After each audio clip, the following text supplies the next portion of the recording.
Welcome, everyone. I am delighted to be here today with Annlee Ellingson, editor of Exposition Review. Welcome, Annlee. Great to see Thanks. you. Thanks so much for having me. I'm really excited to be here. I've been following Lit Meg News on social for a while. The conversations you have there and in your newsletter and in these interviews, they're just so illuminating. Mm, I'm with Exposition Review, and I only know what Expo does and how Expo does right. it. So I just love hearing what other Lit Megs are doing and what they're thinking about and the challenges they're facing and how they're handling them. So I'm super excited to chat today. Uh-huh. Yeah. Well, since you do know Exposition Review, why don't we jump in there and tell us about your magazine? Tell us, maybe take us through the origin story. When did it start? Why did it start? Who founded it? And how did you get involved? Sure. Okay. So, just broad strokes, Exposition Review, we're LA based. We're an independent multi-genre literary journal. We publish everything. Fiction, we really specialize in flash, nonfiction, poetry, scripts for stage and screen, experimental narratives, art, comics, and film. So we publish films. So anything in those areas we're interested in. And the reason we are interested in those things is because we were founded, we're celebrating our 10th year and our 10th issue. We were founded in 2015. And we were born out of the Master Professional Writing Program at the University of Southern California. At the time, that program published Southern California Review, which was a physical publication. I have a copy here. But unfortunately, that program was ended. The Master Mhm. Professional Writing Program was ended, and the editors who were at SCR, at Southern California Review at the time, decided to take it independent and to take it online. Uh, for reasons, we changed our name to Mhm. Exposition Review. We have a few little LA Easter eggs. The USC, one of the streets that borders USC is Exposition Boulevard, so it's a little callback there. And we that master professional writing program was multi-genre. So if you were getting your master's there, you were studying fiction and poetry and screenwriting and all these different things. And that is where we get our multi-genre approach, is from the legacy of that program. So I actually was at MPW and working on the Southern California Review like 10 years prior to that, or Mhm. maybe not that long, like 7 or 8 years prior to that. And once the editors who were there at the time kind of got their ducks in a row and figured out how they wanted to approach it, they did outreach to anyone who had worked on the review before that. And I very eagerly raised my hand. So I wasn't there at the very beginning, but I was there at close to the beginning. So we were born in Los Angeles. We're still very much rooted here, but our team is spread far and wide. We've had editors work from the Bay Area and from Chicago. We've had editors in the UK. We have readers in India. So very much rooted locally, but really excited to have folks from all over the place working with Mhm. us. That's so interesting. I have not encountered, I don't think, any lit mag editors that publish screenplays except for Zoetrope. Zoetrope comes to Ah, mind. interesting. Yeah. Yeah. Do you have any connection with Like, do you talk to them or take influence from them at all? No, Yeah. that's a great idea, though. Mhm. It just came out of that Master of Professional Writing program. They had a screenwriting track or a script writing track, which you can imagine because we're in Los Angeles, of course we do. And a lot of folks on our team are screenwriters or playwriters, so there's just a lot of Mhm. like personal interest in that. And I should say that this we publish short plays and short screenplays, so Mhm. 15 pages is our Mhm. limit on those. Okay.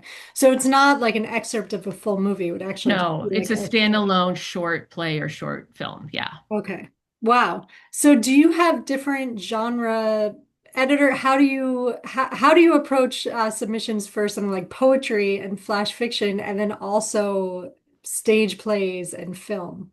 Yeah, so I can talk about sort of our structure, which I think is unique, and I really attribute this to those editors who founded the magazine 10 years ago. We have an editorial board of like 8 folks, Mm. and they kind of there's Exposition Review, the journal, and then there's Exposition Review, like the organization. We do lots of stuff outside of that annual issue, and the board kind of oversees the organization. And then we have 2 co-editors in chief who are drawn from that board. They're always board members. And those editors in chief tend to serve like a 4-year term. And every 2 years, we're rotating in a new editor in chief. So we've actually had a lot of turnover over the past 10 years. But I think that is why we've been able to last for 10 years because Hmm. people's capacities change. Hmm. I actually was co-editor in chief the prior 4 years to now, and now I assumed a new role of managing editor. It's a new role for Expo too. So that's the board and the co-EICs, and then we have an editor for each section or each genre. So we have a fiction editor, a poetry editor, a nonfiction editor, etc. And those can be board members. They cannot be board members. And every year we put out a call for, to apply to be a section editor. That goes to our board, that goes to past section editors. It goes to our associate editors. We're really interested in like pulling in new folks and new voices and kind of, Hmm. opening up that editorial pipeline. As our lives change and our capacities change, we're hoping to like keep the talent fresh there. And then, so each section has a dedicated section editor. They might also have an associate section editor who helps them out. And then for our really active readers, we invite them to be associate editors who help us with the final decisions. Hmm.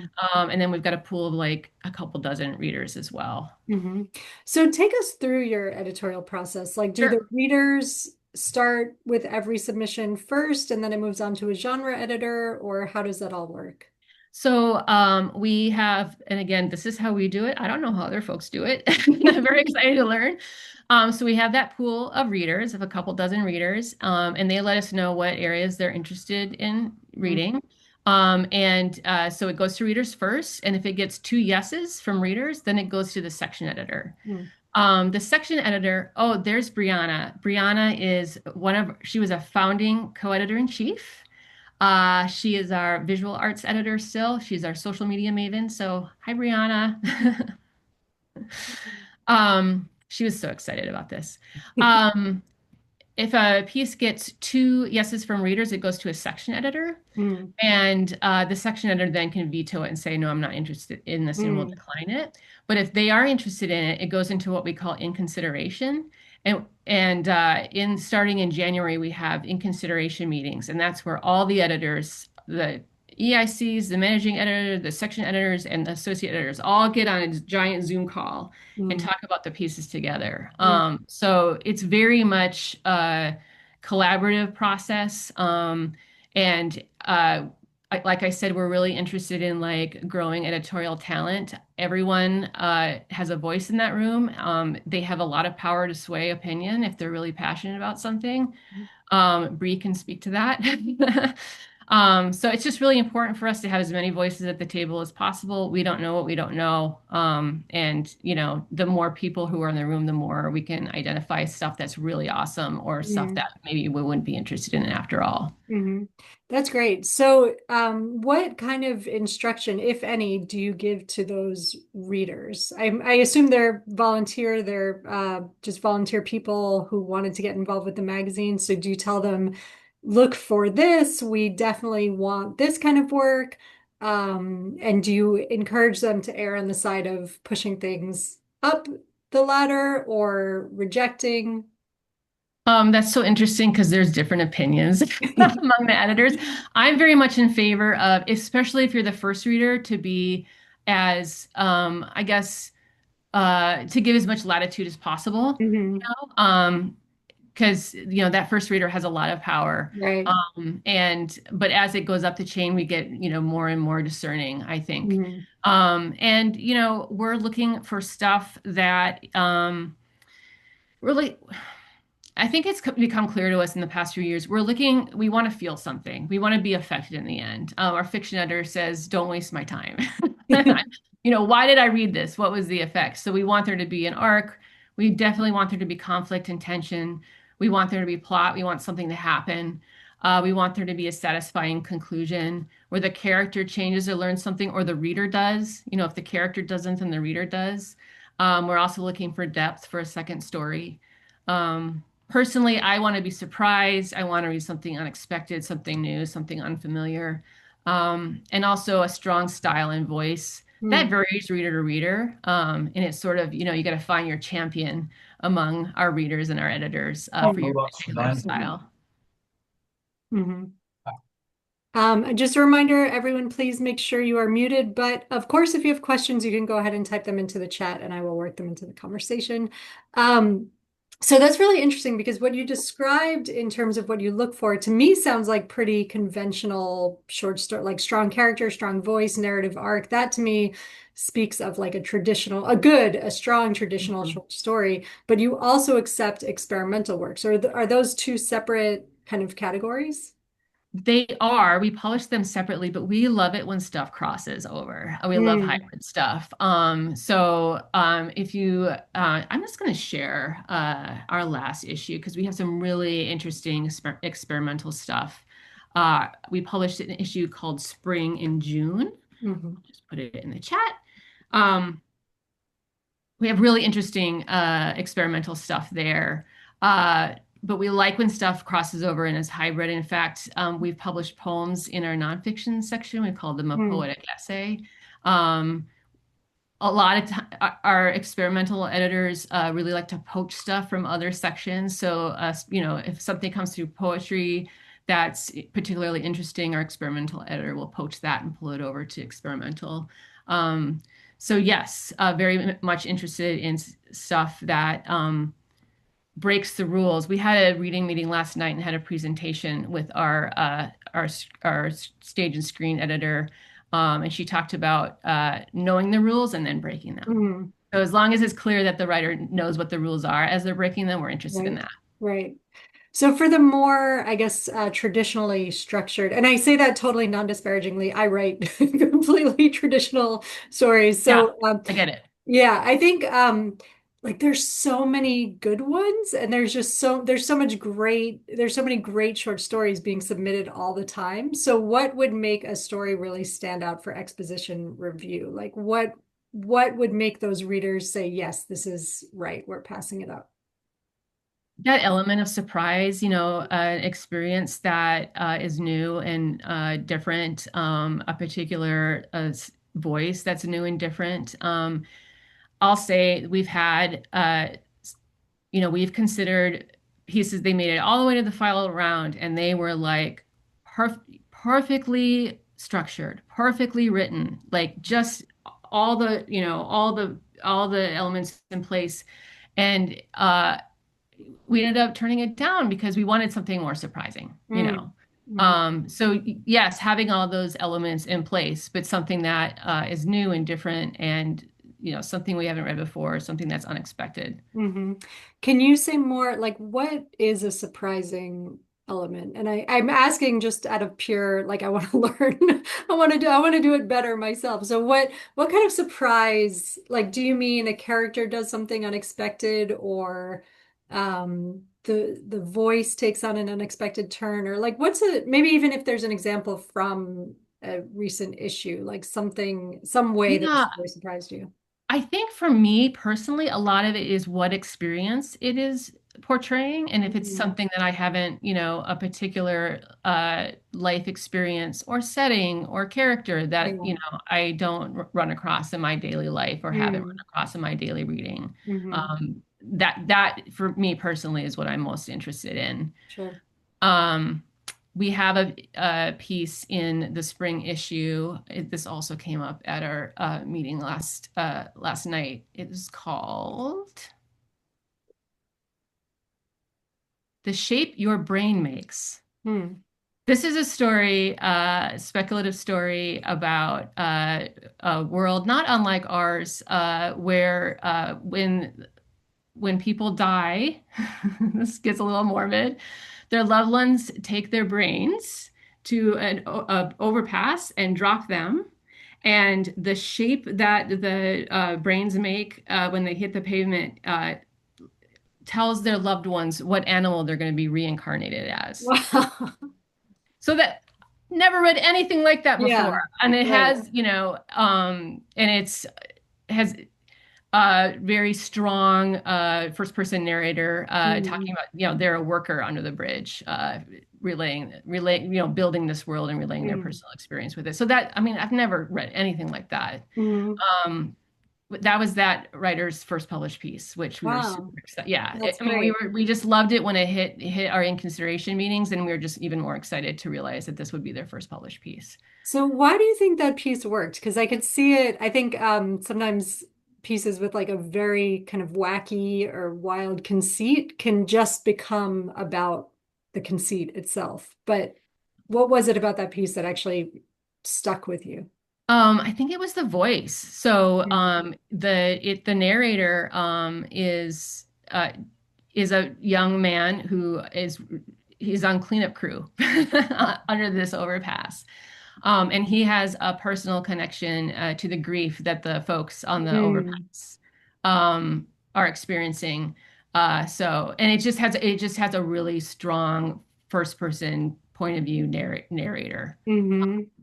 that I think makes this one work. Yeah, that's interesting. So it's not just about the like splattering brains, but it's about the grief and sort of Yeah. the witness to other people's grief. hmm hmm Interesting. So what are some other pieces from a recent issue that maybe if we can go into the nonfiction a little bit and Sure. talk about like what you look for? I think a lot of magazines are different in terms of what they're looking for in nonfiction. Some like more personal memoir, personal essays, some like more reportage. So what are you looking for? So the sweet spot for me, and before I was editor in chief, I was nonfiction editor for a couple of issues. The sweet spot for me is those braided essays that, Mm, that combine the personal with the reporting. I think that nesting material from our last issue is an example of that. I'll put that in the chat. This is Lisa Novick it's about a urban garden that she caretakes, and a discovery she makes there that reflects on the housing crisis in Los Angeles as mm. well. And then I need to find um, Bree, are you still there? Could you find the shit story? Do you remember what issue that's from? This is Bree's gonna find it for us. This is, I think, the nonfiction essay that we hold as our gold standard. We call it Mm. the shit story because it's combining the history of shit, and excuse my language, with personal reflection. So if Mm. she finds that, she can put that in the chat as well. Interesting. So when you say braided, sort of interwoven, like personal experience with something larger, some kind of Yeah, historical perspective or cultural perspective. yeah. Hmm. Hmm. Yeah. Can you tell us about the poetry? It sounds like that might be a place where you're open to the most experimental or more experimental or Yes, we love our poets because that's, among our editorial board members, none of us are poets. So we love our poets. And we've had Anya Johnson was our poetry editor for several years. And this year we have a new editor, Kiana Shaley, is our poetry editor. And we just love them so much because we learn so much from them. And as you can imagine, even the COACs just really lean on our poetry editors for Mm, those sections. And we learn so much from them. And I would say yes, you'll see a mix of prose poems and lyrical poems. And you will see some experimentation there, but a lot, like I said, a lot of times those kinds of pieces get poached by the experimental editor. mhm. Okay, and so what about, I guess we'll just go through all the genres. What about screenplays and Stage plays? stage plays? Yeah, I mean, I just find this so interesting. So few lit mags publish this. Yeah, so like I said, a lot of our board members are screenwriters or playwriters, and they are involved in a local organization that specializes in short playwriting. So we have some connections with a lot of folks who are writing short plays. So we've got sort of a pool of folks we sort of like say, hey, send us your stuff there. And I think that our writers too really specialize in shorts. So Mm, either short films or short plays. Like I said, they're like 15 pages. They do need to be they need to be standalone. We're not going to say no excerpts, but it does need to stand mm. alone. Mm. I'd also say that they need to be, because this has come up, they need to be producible. Um, because obviously our readers are experiencing them on the page. But especially our screenwriting and playwriting folks, they're thinking, okay, how would I produce this? How would we make this? Mm. And in the past, we have done stage readings of some of the pieces that we've published in Oh. the past. So that's the other thing is they need to be producible. We have seen some unproducible plays come through our Mm. slush, but that it's a priority for the specialists in our group that they're producible. Hmm. And is there, because there are so many genres, do you publish just a few pieces in each issue, or is there a lot of room in the magazine? So we publish like I would say 25 to 30 Mhm. pieces in every issue. And the sections that we get more submissions for are bigger. So fiction is bigger, poetry is the biggest. And then, we'll publish just one or two experimental pieces, one or two films, one or two comics, because those are, we get fewer submissions for those. So we Mhm. pay attention to the slush and Mhm. adjust according to that. Sure. And do you work with writers on revision? We do. We didn't at the beginning. When we were first starting out, we were, the mandate was, could we publish this as is? But that has really changed over the years. And I think part of it is that we're just is those voices that we're really interested in that might not be turning in the most polished piece, but we're just really interested in what they have to say and how they're saying it. And so we're Mhm. happy to work with folks through revisions to varying degrees. Sometimes it's a copy edit or like a light line edit. And sometimes it's more substantial with that, with Mhm. editors, hopping on in the Zoom with writers Mhm. and working through things. Yeah. Really positive response to that. I Mhm. think it's very writer forward. We're just making it's their piece. We're just making suggestions. We're just raising questions. They are free to reject them at any point. Sometimes we start that revision process before an acceptance, like we might go through one round, especially with a new writer or a new artist. Might go through like one round of edits and then just see how the co-EICs are feeling about it and accept it at that point, knowing that there will be further revisions, but we're feeling comfortable with this.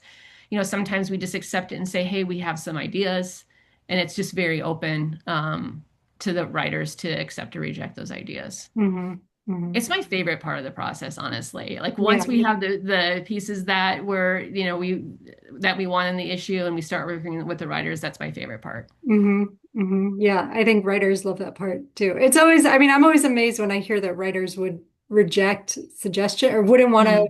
edit their work based on editor feedback. I mean, I just think that's so valuable and writers should take that generally. Yeah, I mean, my experience both at the Lit Journal and in my day job is like the best writers love to be edited, Hmm. And there are times where, you're working with someone on a piece and they love almost everything, but there's one thing they're like, no, I don't want to change that. And it's like, cool. Like, Yeah. this is your piece, this is your call. Hmm. Absolutely. Hmm. Yeah. Um, so what are some common reasons that work is turned down? And I don't mean just sort of like there obviously work is turned down. It's just not there yet. It's maybe the pieces aren't following the guidelines. But those stories that you mentioned that are like really close, but then just don't make the cut. Can you tell us like what are common reasons that that might happen? If it makes it all the way to the end, that in those final in consideration meetings, sometimes it's just what else is in the mix, Mm, which isn't fun to hear, but it's kind of chance, right? Like what else, what other, if there's another story that has a very similar plot line or, something like that, it might just be that. Although, if you look at our fiction section, we do have a couple pieces that do seem very similar. And at first we were like, oh, it's one or the other. And then we were like, oh, but why? So, but that is right. that is something we consider. Like, do we have another piece that's similar to this, that's dealing with Mm, similar themes or has a similar plot or something like that? Um, I would say, common reason for rejection early in the process, like you said, if the piece just isn't ready, if it's a first draft, if it hasn't been lived with, mm, that's not going to make it as far. And also, in those early rounds, if it just doesn't connect with one of those really early readers. Mhm. We try to mitigate that, but a lot of this is just chance who's reading your piece when, what other pieces have been submitted, what other pieces are making their way up the chain. Yeah. But so if it's between, so what about those pieces that are really close, but they just, and they're not too similar, there's just something, is it just kind of like at that point, kind of a subjective instinct kind of thing? I don't know how, we get to a certain point. We know we've got 4 or 5 slots in fiction, and the pieces kind of rise Yeah. above. We'll end up with like 4 or 6, and we have to pick four. Hmm. Um, we're very collaborative, so it's not like me making the decision or the co-EACs making the decision. We're kind of making it as a group. Mm. You know, every piece gets discussed, read and discussed and voted on by the larger group. Obviously the section editor has a ton of influence on how their section gets put together. The co-EICs have final say, but again lean very much on the section editor, so it's Hmm. kind of a combination of how does the group feel about it. Is this piece slightly more liked than by the group Hmm. than the other piece? That all goes into the decision of what Yeah. finally makes the cut. But I don't know how often it is that it's like, oh, we have 4 slots, but there's this fifth piece. It's really like that doesn't, it just, they kind of coalesce together and rise Mm. up together, I would Hmm. say. Hmm. Yeah. The magazine does, you guys do a lot of outreach and readings and performances. Can you tell us about that, sort of that aspect of the magazine? Yes, we at Exposition Review, we like to say we're more than a lit journal. So we publish, this one annual issue, but Bree can attest, we do so many other things. We on our off season, we run 4 flash contests every year, starting in February through the fall.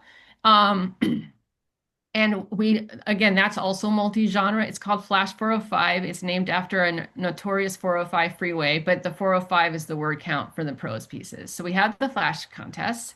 And that's a way for us to just draw even more, submitters into our realm. And we also work with guest judges for that. So we, reaching out to other folks in the community for that. We put on publishing workshops for emerging writers in the spring, and we invite Write Girl, which is a Los Angeles creative writing and mentoring organization for teens, and also Pen Dreaming Out Loud, that's in New York City, and it's for undocumented folks, undocumented writers. And we invite them to come and learn about literary journals and learn, and how to submit. And that's what it's called. It's called Share Your Voice is what the workshop is called. It's all Mhm. about submitting to literary journals. And we reserve 2 slots in every issue for folks who participate in that workshop. We also reach out to, we have free submission days twice per season, one on Giving Tuesday and one on Human Rights Day. So this year that's December 2nd and December 10th. And we have no cap on that. So we get flooded with submissions, but that's, Mm. we just want to keep that pipeline open to many folks as possible.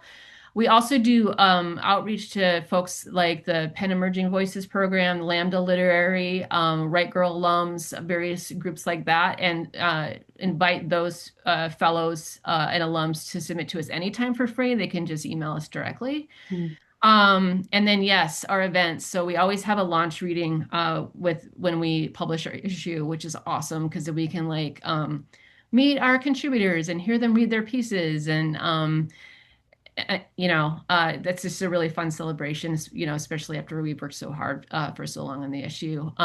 Like I said at the top, we celebrated our 10-year anniversary this year, and AWP was in town, which is amazing. Mhm. So we threw a party with readers from like a bunch of our past issues. It was so fun to have all these folks come in, to our hometown, and we invited them to a Mhm. big party. Mhm. We were at a bar downtown and the Dodgers were playing. And so we did have to compete with Dodgers fans. But we rolled with it. That's what you do.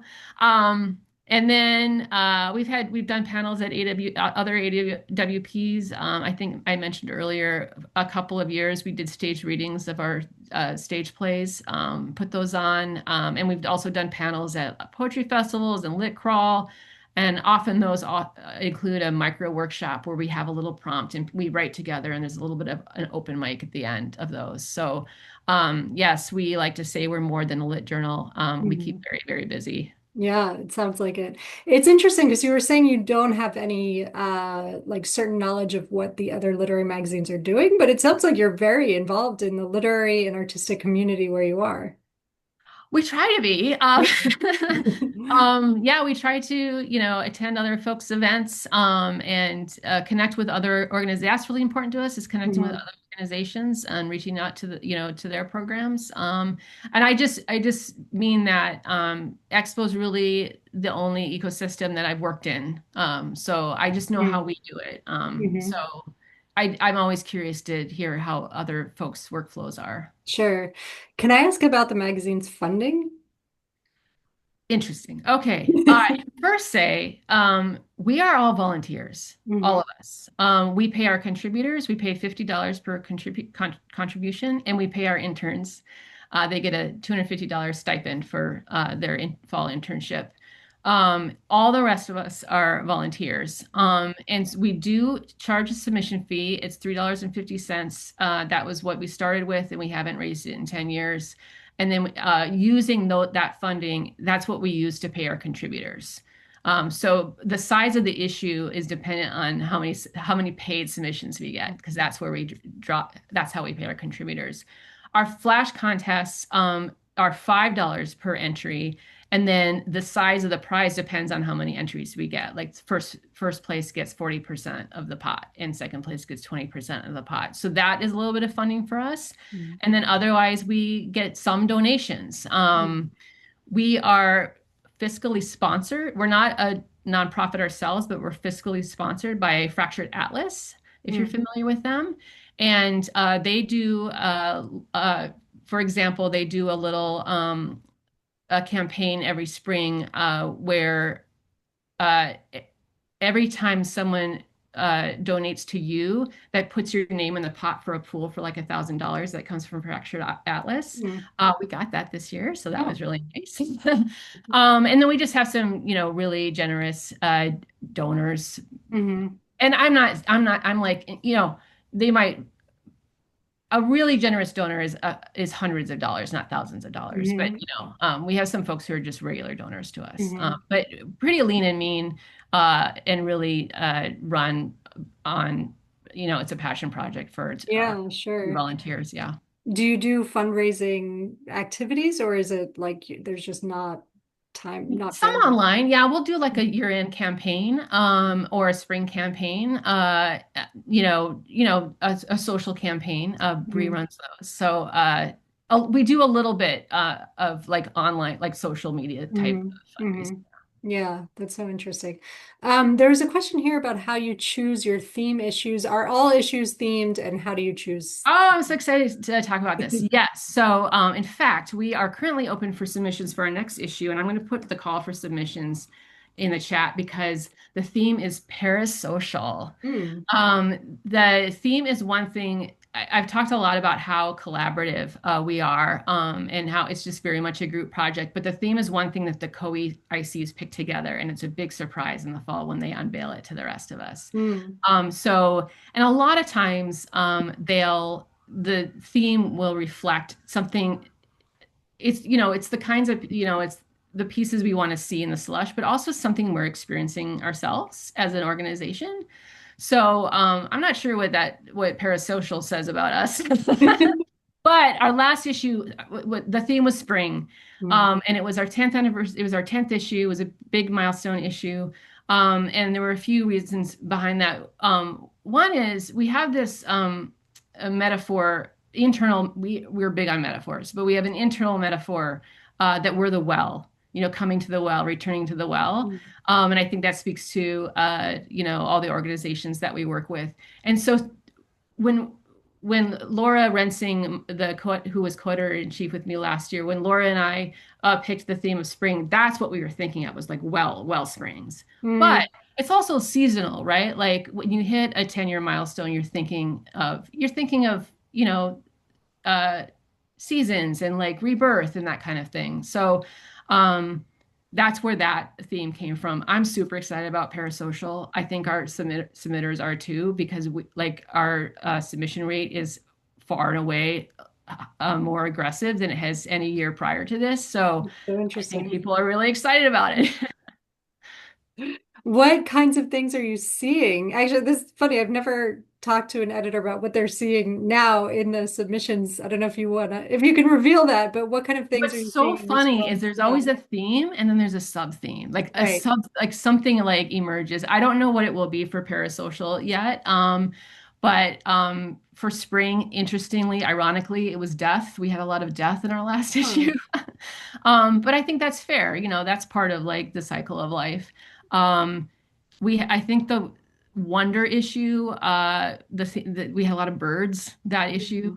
Mhm. It's very exciting to start having those conversations about what are the things that you're seeing in the slush. That's kind of the sub theme. We Yeah. should have seen this coming. We had an issue where the theme was hunger, and we saw a lot of cannibal stories. We should have seen that coming.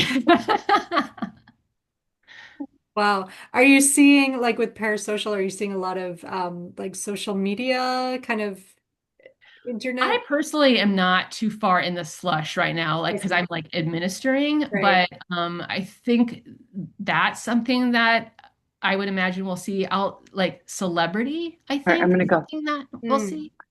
Love you.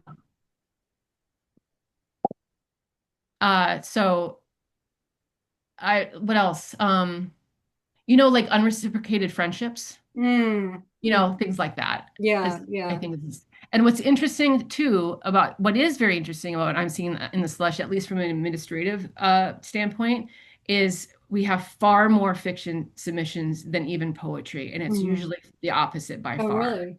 Interesting. I've never seen that before, so I Hmm. think our fiction writers are super interested in this theme. Yeah, yeah. How closely do you want writers to adhere to the theme? It is not a consideration, to be perfectly frank. It is not a consideration at this point in the slush. We're just Mm. looking at the work at this point. I think many of our themes are broad enough that most work, lots of work can fit it. Spring's pretty broad. Mm. It's pretty broad. So when we're reading in the slush, we're just looking at the work, what's sparking to us. I think later, when we get into in consideration, that might be one of the elements that just determines whether a piece makes the final cut or not. If we have two That's pieces that are kind of interesting. in the running and one fits this theme more closely, that might give it Right, an edge. right. So if you're just going by what you like, is there a chance that you could get to that final cut and none of the works actually speak to the theme? How do you sort of manage that? That's a good question. That hasn't really happened, Mm. but I think that we're creative. We would find the connection. Yeah, that's really helpful because I think writers feel like, okay, there's a theme like spring, and now I need to write about tulips, and some Right. writers take the theme too literally. And so it's Yeah. really helpful. Like it doesn't have to be head on. You can sort of, yeah, Absolutely. And we can absolutely like often we're like, I think they just shoehorned the actual name of the theme into this piece. Like yeah. you can kind of feel it. We don't need you to say spring or parasocial in the piece. Hmm. In fact, that will kind of be like, oh, did you kind of just like stick this in there? Right. Interesting. So yeah, I wouldn't do too many gymnastics. Hmm. Hmm. So what if so we have a lot of writers listening to the video. If there's someone out there who's saying this sounds great, this sounds like a really good match. I have a story here, I have an essay, I have a poem.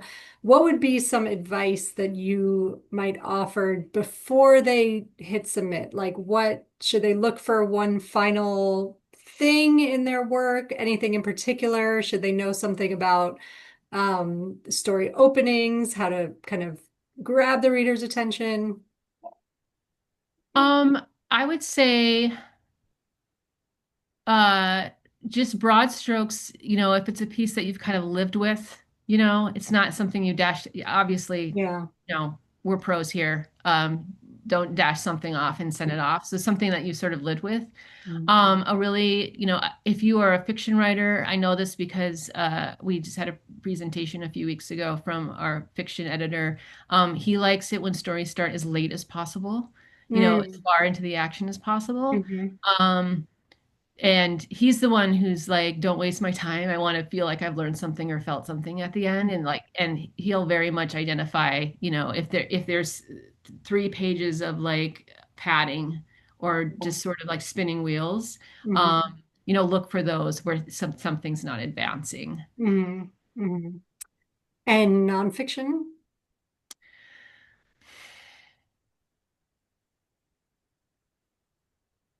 That's a good question.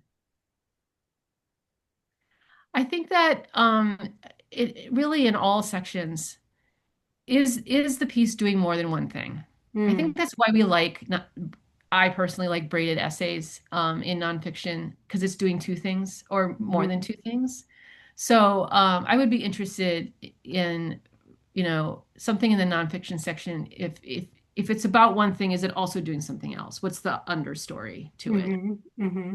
Yeah, that makes sense. And I would say, I think we run into this in nonfiction a lot, especially, folks writing personal essays. Why do I, as a reader, care about this? Because sometimes we get super passionate, like nonfiction essays, and like clearly it means a lot to the writer, but it also needs to mean something to us. So Mm-hmm. just think about like, why is this stranger who's reading this in the slush? Why should they care about this? Why are they going to be affected by this? What are they Mm-hmm. going to learn from this? Mm-hmm. How could somebody get involved with the magazine if they're hearing this and they're thinking this sounds amazing? I want to participate. I want to be a reader. I want to volunteer. I will post in the chat our get involved page. So there we have the Expo reader application you can find there. We did set a deadline of August 31st, but I can monitor that if anyone here is interested in joining us because we're still very much in slush season. Mm-hmm. We have an internship. I haven't talked about our internship. We have a very robust internship that I really love. We have 2 interns in the fall, and they learn the ins and outs of this is if you know young people, if you have young people in your lives who'd be interested in this, Mm-hmm. they learn all the ins and outs of Expo. I learned the most about Expo when I started just joining the internship calls as a section editor. I started listening. I learned so much. They learn Oh, more interesting. about Expo than I would say save the co-EICs. Yeah. And then they also do intern project. So they learn all about us, and then they do an intern project. And those intern project, an intern designed our newsletter. We published a couple of chapbooks those that were intern projects. Mm-hmm. Our intern last year did a blog series helping us celebrate our 10-year anniversary. We've had an intern help edit a piece or help prepare for an interview. So if you know anyone who is looking for a literary internship, and like I said, they get a little stipend where even the editors don't.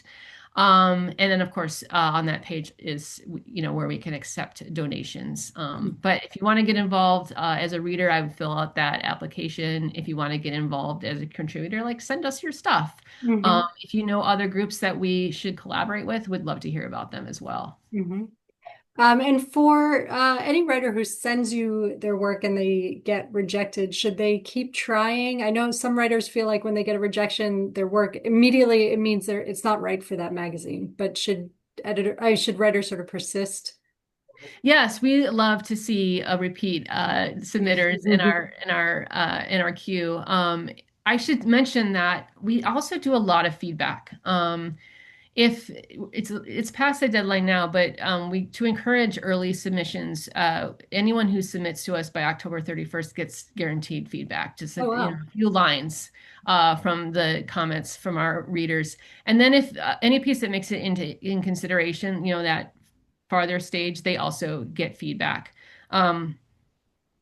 So we do have, so we'll, especially if you get encouraging feedback, I would say, Mhm. yes, please send us more Mhm. stuff. That's great. So one final, oh, there's a question here. Response time. What can writers expect for a So response? we're really slow. And that's because we have this collaborative process Mhm. that, uh, And in fact, the longer it takes to hear from us, like the better, actually, because it just goes on. Like we don't make our final selections until the spring. Hmm.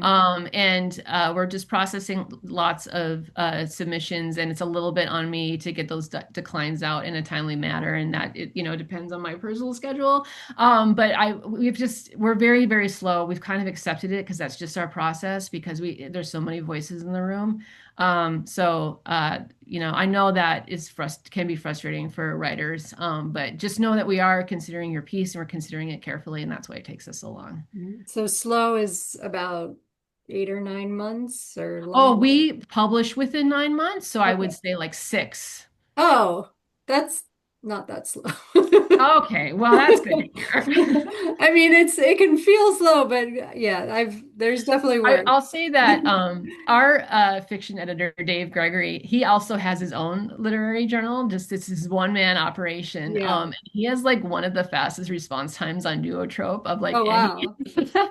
And I think it's because he reads a piece, he likes it, accepts it. Right. That's the process. Right. And I think he started his literary journal maybe as a response to ours. It's a drawn out process. Something more collaborative. But so writers Yeah. should take comfort in that in knowing that if it's taking a while, it means it's being discussed, it's being seriously considered. And even if it doesn't get accepted, that's promising for the next time because I would yeah. say I would I would I would say the longer it takes actually the better. Yeah. Because we don't we it's like we pick our pieces as a set. So at the very end of the process, we're like, okay, here are the pieces. They in Mhm. those accepted, with exceptions, we have accepted a film for our next issue, but we don't get a lot of film submissions, and we got like Mhm. the perfect film. So we have accepted a film, but otherwise, most of our sections all come together at the very end, Mm. and we publish like in June. Okay.